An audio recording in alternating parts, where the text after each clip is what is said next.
Most people don't fail at their health goals because they lack motivation. They fail because their expectations and energy don't match real life. And today we're talking about how to fix that. Hey, welcome to the Diabetes Remission Roadmap podcast with the two renegade pharmacists, Brian Bisher and Cory Jenks. You are listening to this because you are a person with type 2 diabetes who is committed and driven to breaking free from this diagnosis and creating a real, meaningful change in your health and life. In these episodes, we're here to help you ditch the scripts with doses of unconventional wisdom on topics such as fitness, nutrition, medication, mindset, and more. So without any further delay, let's dive right in. Happy New Year, Brian. Woo! Yeah, Happy New Year to you, Cory. Yeah, man. Well, 2026. It is here. It's upon us. And let's dive into this episode like most people dive into their changes in their health with 2 feet naked, shivering into a cold plunge while simultaneously saunaing and changing their entire diet and exercise habit. Am I right, Brian? You're Go right, all man. in, baby. That's how it's done. Or not. Let's talk about a different way. Whoa, man. Way to suck the energy out of that room. I'm just kidding. That was great, Brian. You played that perfectly. It's like you knew what we were going to talk about today. I did. You gave me a little bit of a preview before we started recording. Yeah, I know I cheated.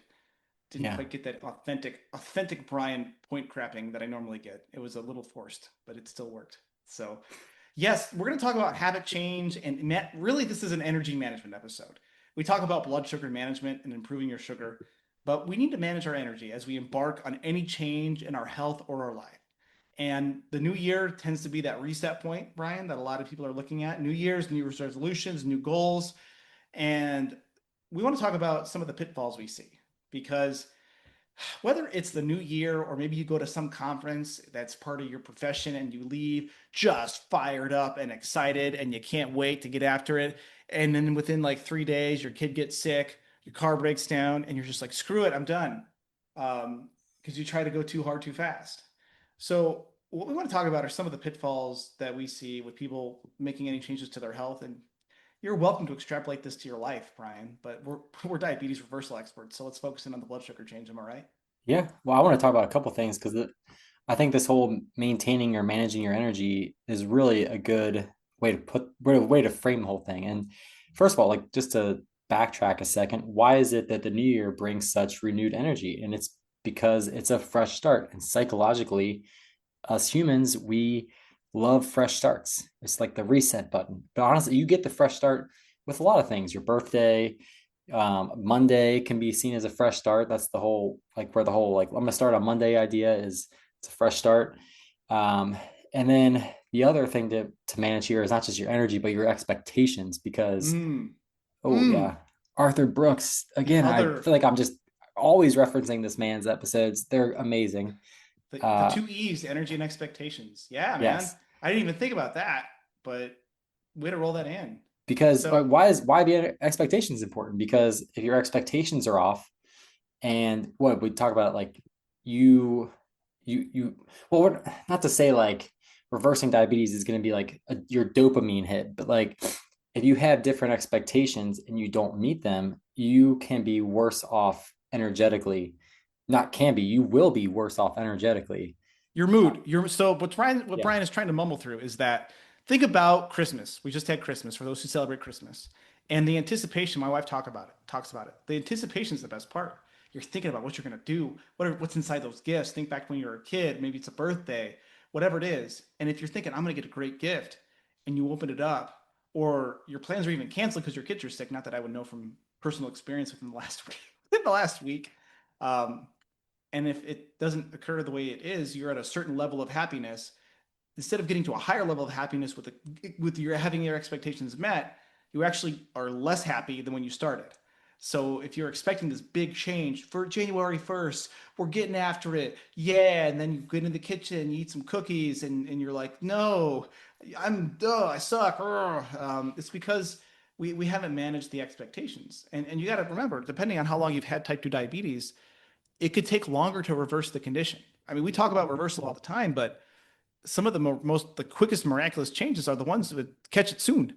And if you've been dealing with this for decades, it's going to take time to reverse that insulin resistance. It doesn't mean it's impossible, but we got to manage your expectations. And I think that's something the feedback I've gotten from my patients and clients in the past is they really appreciate how I talk them through the valleys and the stalls, if that makes sense. Mhm. You know, at times when they would have quit, when the weight's not coming off, there's other signs you're improving. And we're not going to get into the physiology of that right now, but it's about the expectation management and the energy, because this is a daily investment in your health. This is not just a prescription. It's a practice that you're going to follow for the rest of your life. And so if you try to go crazy big, like charging hard out of the gate, a number of things can happen. You're going to blow all your energy. You're going to not be able to manage your expectations, but it's not realistic to run the 2 minute drill your whole life for football fans. I always used to wonder, like, why can't they just do 2 minute drill the whole game? You'd run out of energy. Okay. And then also, if you've not been active, you're going to hurt yourself. Like, you literally will hurt yourself if you try to go too Yeah. hard in the gym. So this time of year, while everyone else out there like going hard, I like to say go slow, start slow and go slowly and think Mm. about the long-term goal here. Because if you go too hard and hurt yourself, you're out of the game. Stay in the game. Take it easy. And we just had the episode on exercise with Dr. Ben Kikio. High intensity is all relative. If you've not been exercising, it's not going to take much to get you to the high intensity level. So you don't have to go flipping tires and going crazy CrossFit, you know? I don't even do that. I'm too old for that. I don't want to get hurt. So So Brian, I've been talking a lot. I'm giving you time to think. I can see you thinking over there. That's you always do good that, but then you make me just forget what I was going to say. So, and I don't because want I'm to like, so good about what I say. well, I, couple things come to mind when we talk about this idea of managing expectations and energy. And the first thing is what I always told people is set the bar so low you can crawl over it. And I'm starting to second guess that now. Essentially, what I mean by that is like I want them to just feel successful because it's not just the repetition that makes determines if you're going to be successful or not. It's the feeling you get when you're doing this, and that's where we talk about like habit change. It's actually this feeling of I did it. Yes, like so if you set, let's just for example, the example I used a lot was like, so let me say if I set a goal to work out 5 times in a week, right? And I go 3 times. Fantastic. But do I feel like a failure? I feel like a failure because I didn't go all 5 times. Versus someone who sets the goal to go 2 times, which hint, hint, that's how many times a week we talk about steady strengthening. And they do that and they feel great. They feel successful, even though they actually went less than the person who set the goal for 5 times. So the difference between that is like that person went 3 times, they actually went more, they worked out their muscles more. But who's less likely to go back is the person that went 3 out of 5 times. They're gonna feel more discouraged and they're not gonna stick with this change as long because they felt like they let themselves down. They did not keep that promise to themselves, and that's what this really comes down to is keeping promises to themselves. Now, before I see you getting antsy to talk, so let me just give me my own, zip it for a second. And it's, but then I read something yesterday. It's like, be careful setting the bar so low that you just like you easily hit it. So I don't know where the balance lies in between setting realistic goals and expectations. Now I'll give you a chance to talk here. So go ahead.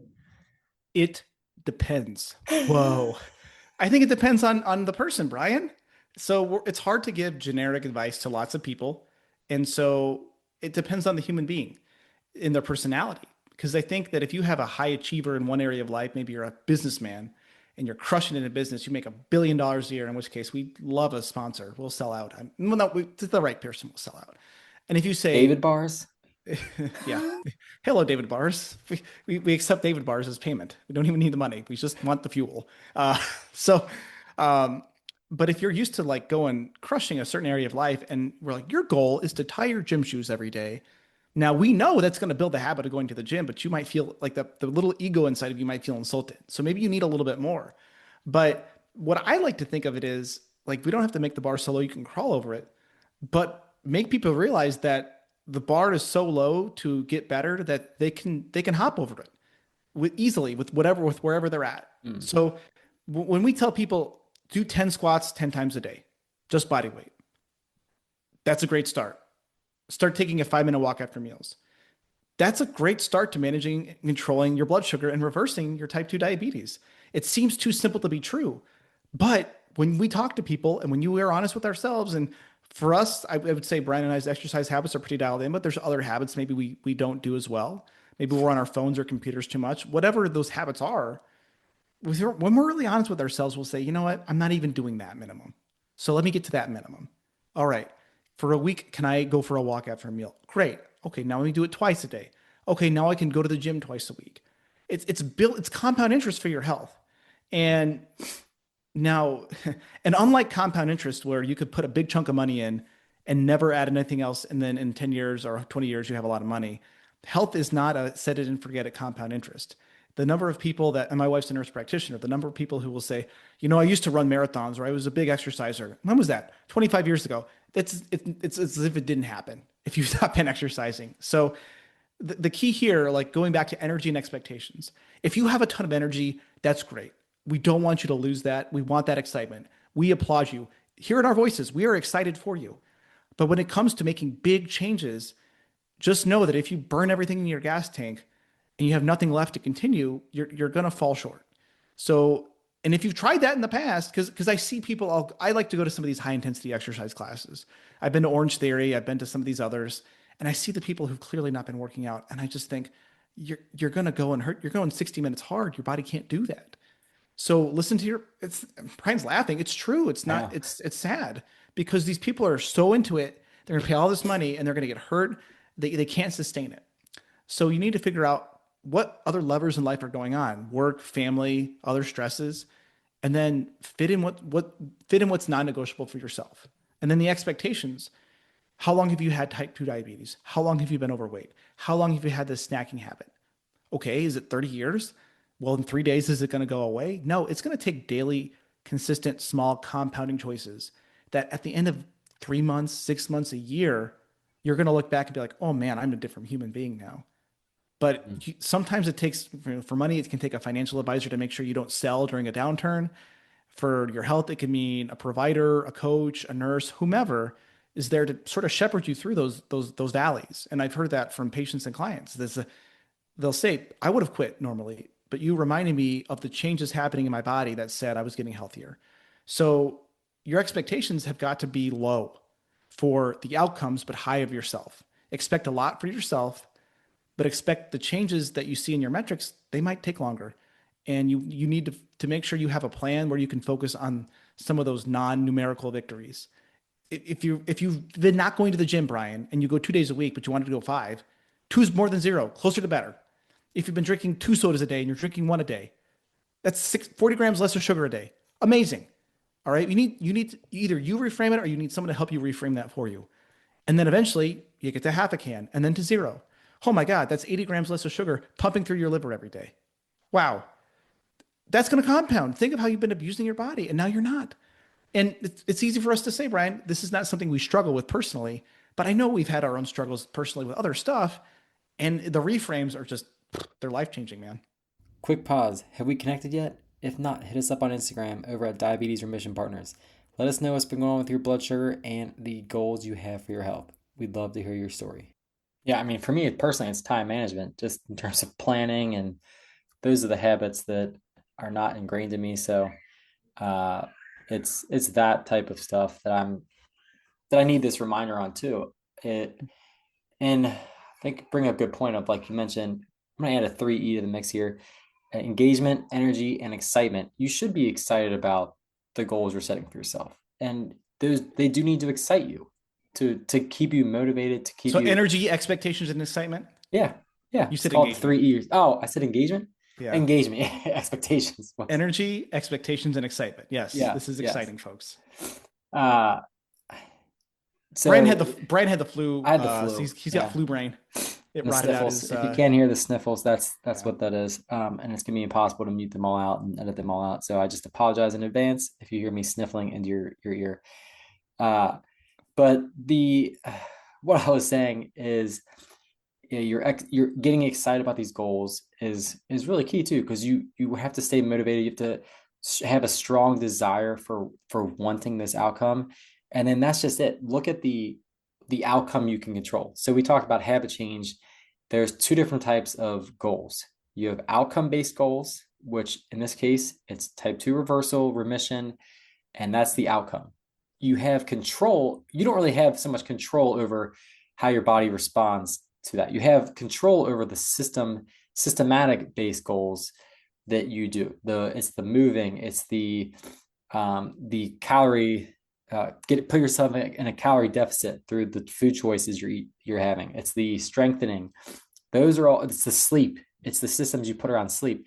Those are the actual the goals that you can control. And yeah, so that's what I'm trying to say here. Before I have to sniffle more.